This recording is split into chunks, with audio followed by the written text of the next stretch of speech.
Bonsoir et bienvenue à tous au journal international de Tchad Info. L'ONU salue les avancées en Afrique centrale, notamment le retour à l'ordre constitutionnel au Tchad et au Gabon, ainsi que le lancement de la zone de libre-échange de la CEAC. Elle déplore toutefois l'insécurité persistante, les tensions régionales et la crise budgétaire qui menacent son action humanitaire. L'autopsie d'Albert Ojwang, prévue ce mardi, est jugée cruciale pour faire la lumière sur les circonstances de sa mort en détention. Sa famille et les défenseurs des droits humains dénoncent des blessures suspectes.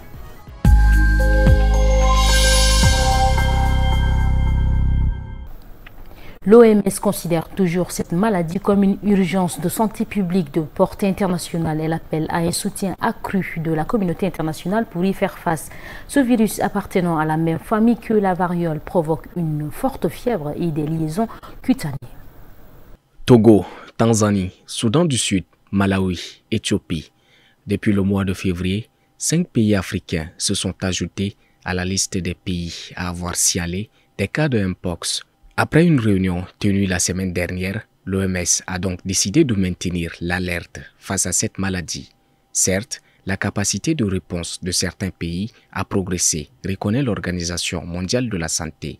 Mais le nombre des cas augmente de façon continue, y compris récemment en Afrique de l'Ouest. Et une transmission non détectée pourrait se poursuivre dans certains pays en dehors du continent. En un an et demi, 25 pays à travers le monde ont signalé 37 000 cas confirmés de Mpox, dont 125 mortels. Plus de la moitié des cas confirmés le sont en République démocratique du Congo, suivi de l'Ouganda, du Burundi et de la Sierra Leone.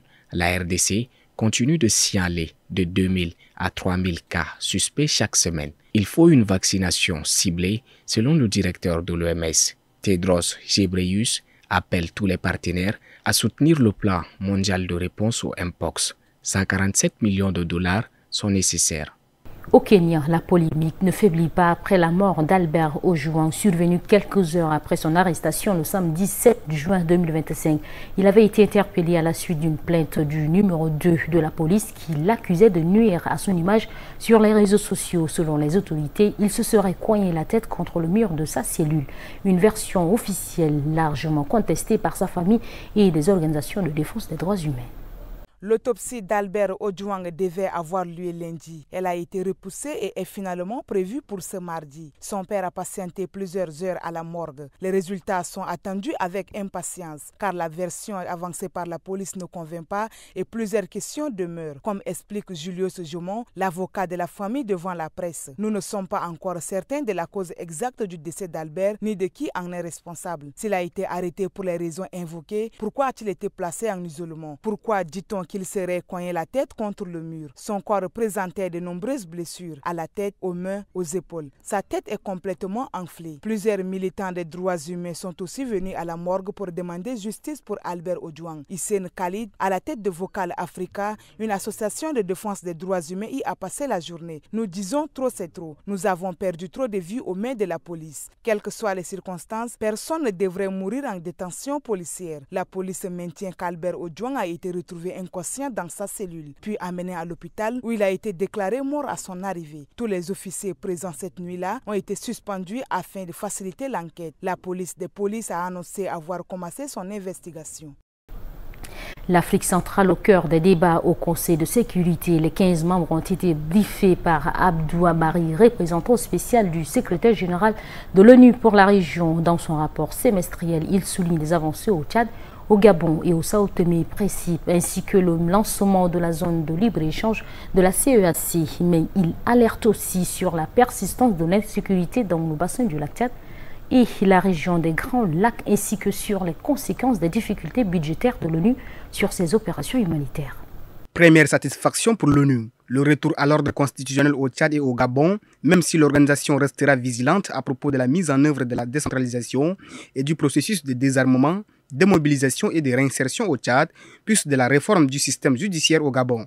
Deuxièmement, elle se félicite des récents développements des institutions de la communauté économique des États de l'Afrique centrale et du lancement de sa zone de libre-échange en août 2025. Enfin, le rapport applaudit tous les exemples des pays de la région engagés dans des démarches multilatérales.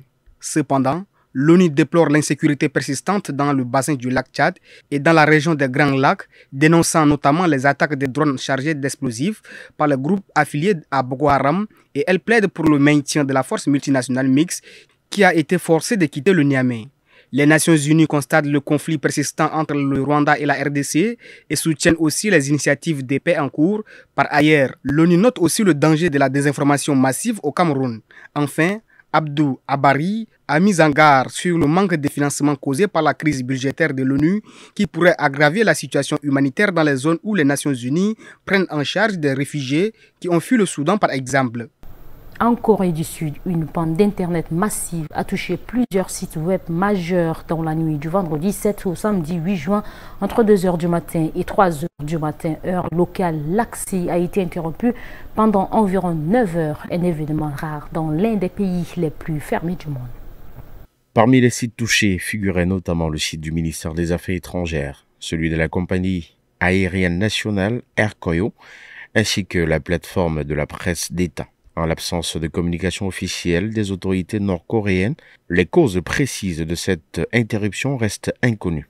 Cependant, des chercheurs spécialisés qui surveillent régulièrement l'activité numérique nord-coréenne ont constaté que des perturbations similaires ont été observées dans les connexions avec la Chine et la Russie, les deux principaux relais de l'infrastructure Internet nord-coréenne. Cela suggère qu'un problème interne ou technique serait plus probable qu'une cyberattaque externe. Bien que cette hypothèse ne soit pas complètement écartée, la prudence reste de mise car la Corée du Nord a déjà été ciblée par le passé. En 2022, par exemple, un hacker américain avait lancé une attaque en représailles à une tentative d'intrusion nord-coréenne.